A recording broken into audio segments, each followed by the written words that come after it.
Welcome to the Atomic Impact Podcast. I am your host, Jason Osborne. And on this podcast, we interview successful business owners for them to share atomic, impactful lessons that they've learned and share them with us as well. As always, this show is sponsored by the LinkedIn Reverse Podcast Method, the new way to close deals that doesn't rely on any of the old traditional methods that everyone hates. We use this method to book 26 qualified leads and sales calls in 10 days without any ad spend, outreach, or endless social media posting. To find out more, direct message me on LinkedIn to have a chat. That's Jason A. Osborne. The link will be in the show notes below. And today's guest is Michelle Watson. She is the owner of Break Free Forever Ltd, where she provides book writing and publishing, professional speaker, mentoring, events, business creation for coaches and mentors. So, quite a few different things there. And Michelle, it's great to have you on the show. And I want to start off with asking you a question that I love asking everyone. And it is this: if you were to somehow be able to have some sort of time machine and go back in time to Mhm. when you started your very first business, what's the number one piece of advice that you would give yourself? The number one piece of advice I would give myself is you will fail, you will make mistakes, and that is good because every growth comes with stumbling blocks, comes with challenges, and it's about being able to pull the gems out of those moments. As I always say, a diamond covered in dust is still a valuable diamond. And so that's something that I would definitely be telling her. So, yes, you're going to fall, but guess what? Learn the lesson. Figure out what made you fall at that point. Look around for the pitfalls, look around for the things that you're able to hold on to get back up because you may need them along the journey. And so the fact that you have fallen doesn't mean that you have failed. It doesn't mean that you won't be able to succeed. It just means that at this moment, there's something that you need to change. Yeah, I love that. So you said a diamond, even though it's covered in dust, is still as valuable. Yeah. Yeah, I love that. I love that. What are some of the big reasons why you think that people may stumble, fall, have failures, growing their business, or maybe their business is quite established and they just go through a particular challenging time? What's the number one reason why you think a lot of people might stop or fall short of continuing moving forward? Sometimes it's lack of belief. Sometimes it's the blueprint that have built them up over the years. And when I say blueprint that have built them up over the years, what do I mean by this? I remember at one point during my journey, I didn't trust my decision making. And so I would decide that I'm going to do one thing, and then it became a long line of procrastination because there were so many different things I was already calculating is going to go wrong. And that really stemmed from my abusive relationship that I was in previously. And so, because obviously I recognized that I had made a choice to be in a relationship and have children with this individual, I had not forgiven myself and I no longer trusted my own decision making processes. And so I do believe that as a business owner, you don't just want to work on your business, you also need to work on yourself as well, the vision carrier. You need to work on your growth, right? Because I believe that how you work on yourself will determine how far that business can go. And so I always say, don't just think about the big building, think about the foundation that you're going to build that building on. And so I believe it's very, very important. And so, yes, lack of belief, possibly sometimes having the wrong individuals around them. So speaking to the wrong people. If somebody's viewpoint or their vision is very limited, unfortunately, if you're speaking to that individual, the chances are that they're gonna give you limited advice. And so really learning more about yourself, learning more about yourself and investing in yourself. Many people today, Jason, they don't want to invest in themselves. They want to play the big game. They don't want to work on their mindset. And I believe that the small mindset of where you were before, it got you to that point. But it doesn't mean that it's going to get you to the next point. You're going to have to pull on some new mechanisms and some new tools to get you to the next stage. And so it's very important. So in order for anyone that has come across I guess what they would look at as a failure or a stumbling block in their business, it would be about building their resilience. So building their resilience and building their belief. Man, so many things that you said in that to unpack. So let's go back. You hit on something that's really, really important. Yeah.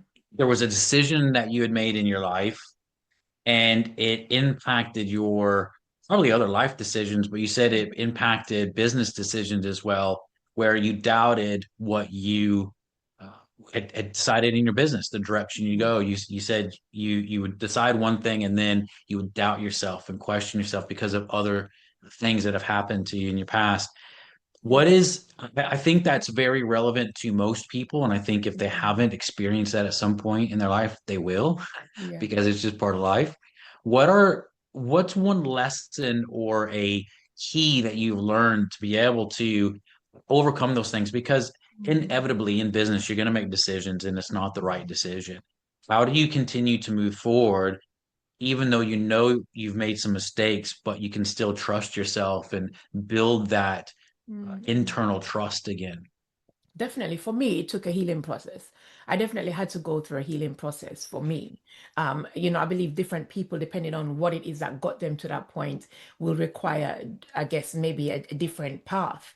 But for me, I realized that I needed to have a healing process because I realized that even though this person or this individual was no longer in my life, I was still allowing them to manage my state. I was still allowing them to pull the strings and determine how I show up and, whether I was going to be positive, negative on any given day. And so I realized that I needed to cut those strings. And in order to do that, I needed to dig deep and I needed to go into a place of healing because I was carrying a lot of unforgiveness and a lot of bitterness. And that clouded my judgment in a lot of ways. And I had to learn to trust myself again and realize that 99.9% of the things that I told myself internally were lies, right? And so I got to that point of realizing that I was in this dark room where negatives were being developed, a bit like how we used to develop pictures back in the day, right? And Yeah. so having the realization, and so even a very simple thing that people could do at times is when a thought comes to their mind, actually write it down. Write it down and say to yourself, I was going to, this, you've made a decision to take a step. And when you're thinking about it, write down all the negative things that have happened. Continue the process, and you will actually look back and realize that after you've accomplished that thing, look back at what you wrote, and you'll realize that majority of what you wrote didn't happen. So it's almost like Mm, you're having to prove to yourself at times that half of the things that we tell ourselves and the negativities that show up doesn't actually happen. And the only way we can push past that is actually to act. And that is it, not continue thinking about it. And even in the healing process, it still requires you to take some steps. So feel the doubt, but do it anyway. Take some steps because mm. that's how you're going to prove to yourself that what you're thinking about yourself is not actually true. Yeah, I love that. Yeah. So allow yourself to heal. Know that it's going to take some time. Um, write down those things of what all the negative stuff, but realize that most of that never really comes to pass anyway. Some great, incredible gold nuggets in there for sure, Michelle. If you were to, besides that point that you've just talked about, some Mm, previous things that had impacted your decision making in your business, yeah. is there a point in your business, and this may have happened a few times, but I'd love to hear kind of one of the more impactful ones where a massive challenge has happened, and at the time it seemed massive. It was just almost insurmountable, so to speak. And now when you look back at it, you're like, wow, you're almost grateful for it because it's happened because of what you learned. So what Mhm. was that? And what's one or two lessons you learned from that? Right. So for me, all right. So I'm having to dig deep into my files now because there's been quite a few, and one would definitely resonate with a lot of people was during the time of COVID. Mm, During the time of COVID, I went through some deep losses. I grew up with my nan. My nan was like my mom. A lot of people thought she was my mom. I lost my nan a week later, an uncle, a few weeks later, a cousin, and we are a very close-knit family. And it was very crazy at that time because I had also just been diagnosed with AS. And so that 2 weeks prior to COVID coming, I was put on immunosuppressant injections. And so even before COVID had fully hit, they said to me, you're going to have to go into lockdown. And so having all of that happen around me and trying to show up for clients, it was one of the hardest things. And I couldn't. It got to a point Mm, where I couldn't. And it got to a point where I felt like, and I don't, and I would like to think that I wouldn't like to think, but I do believe that I wasn't the only one feeling like this. Like, okay, my business is going downhill. Like this is, and shortly before this, I had already stepped away from my job full time. So you can wow. think Okay. about that. Stepped away from my job full time, feeling like, yep, I have everything mapped out, everything planned. Then to be hit with this news that you have AS, then to be hit with this, the grief of death in the family. And I thought, how do we survive this? Mm, How are we going to actually survive this? And I thought there would be no coming back from this. Honestly, I thought my business was over. And it took a lot. It took a lot for me to pull back on some strengths. And I know we're cut for time, but just to share with you guys what happened to me. I remember sitting in my office at the back of my house, and I sat there, Jason, and I just got this epiphany, vision, whatever it is that came. And I saw myself going through a tunnel. And as I was going through this tunnel, there were lanterns on the walls of this tunnel, right? And there were a lot of potholes. And as I was walking, I was dropping, and then I realized, oh, I can actually pick up a lantern and see, right? And so as I was going, every section that I went through, there was another lantern, and I picked these lanterns up. So now I could see easily. I wasn't falling anymore. I exited the tunnel. And when I exited the tunnel, I could hear loud noises.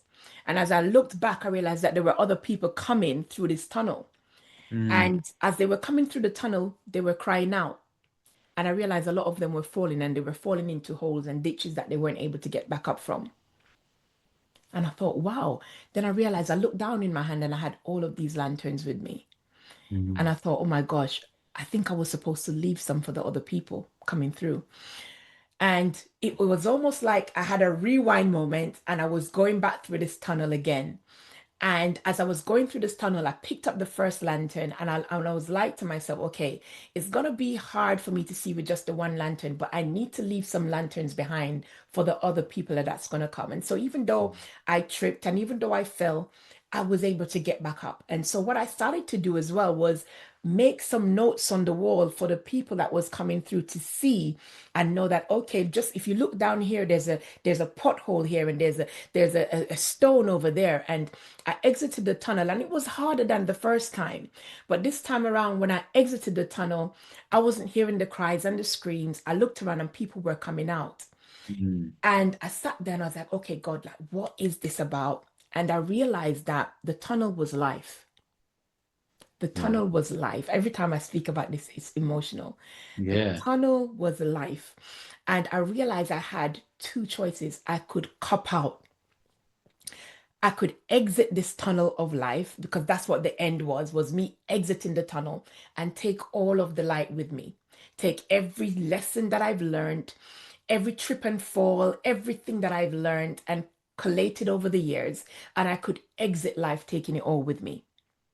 Or I Yeah. could come to the recognition that life is going to be filled with potholes and trips and problems and challenges, but navigating through those and documenting it, sharing it so that other people coming behind me can have it, is going to be so much more fulfilling than trying to have this, as they say, soft life and exit life, taking everything with me. Yeah. And I thought, okay, I've got it. Um, I need to recognize that the life that I'm living is not just about me. Yeah. And that's what I would say. That is one thing that I would say to anyone, whether you're starting out in business or you've been on the journey and you feel like giving up. Recognize that when you had this vision, when you had this why, it was not just about you. And that's why I tell people, if what you're doing is solely and only about money, sometimes that may not necessarily be sustainable, because there's going to be times when money is not going to motivate you. It's going to be your love for what you do and the Mm, desire and the vision that you have. And so that's what I hold on to. And that's what pulled me from that moment, that's amazing. recognizing and remembering why I started the journey in the first place. Yeah. Such a powerful story, Michelle. That's Yes, I can see why that's emotional. I was listening to it, just looking back at things in my own life, going, "Oh my God, that's so true." So that's amazing. I don't really know what else to ask after that. We're almost up on time anyway, but I was just like, man, I just letting you go. It was so powerful. So, Michelle, we didn't get into a lot of other things, but for people that want to learn more about you or where to find you, what's the best place for people to contact you? So on any social media platform, it's I am Michelle Watson. So LinkedIn, Instagram, or Facebook, it's I am Michelle Watson. And they can check me out on my website as well. It's michellewatson.biz. So that's michellewatson.biz. Amazing, amazing. Thank you so much for being on the show, Michelle, and sharing those stories with us today. I'm really, really impactful and helpful, which is why we call the Atomic Impact Podcast. So, absolutely brilliant. And as a reminder, this show is sponsored by the LinkedIn Reverse Podcast Method, the new way to close deals that doesn't rely on any of the old traditional methods that everybody hates. So, to find out more, direct message me on LinkedIn, have a chat. That's Jason A. Osborne on LinkedIn, and that will be in the show notes below.